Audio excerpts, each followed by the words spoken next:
បាទជំរាបសួរពុកម៉ែបងប្អូនទាំងអស់គ្នា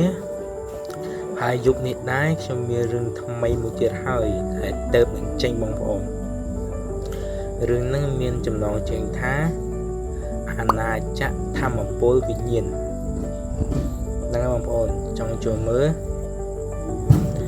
ដែលរដងចឹងបងប្អូនគ្រាន់តែចុចលើ Telegram ដែលខ្ញុំធ្លាក់ទៅអាចចូលទៅដល់ក្នុង Telegram របស់ខ្ញុំហើយក្នុងហ្នឹងខ្ញុំបានតម្លាក់រឿងថ្មីចូលក្នុងហ្នឹងហើយសូមប្រាប់បងប្អូន website ទាំងអស់ដែលខ្ញុំបានតម្លាក់ក្នុង Telegram ខ្ញុំហ្នឹងណាវាមិនមែនជា website របស់ខ្ញុំទេវាគ្រាន់តែជា website របស់គេតែខ្ញុំចង់ចែករំលែកលក្ខណៈបងប្អូនទស្សនាអីខ្ញុំចង់បងប្អូនចូល Telegram ខ្ញុំទៅហើយ website ទាំងអស់ហ្នឹងមិនមែនរបស់ខ្ញុំទេសូមបញ្ជាក់ណាបងប្អូនវីដេអូហ្នឹងមានប៉ុណ្ណឹងទេបងប្អូនចូលចិត្តចុច Subscribe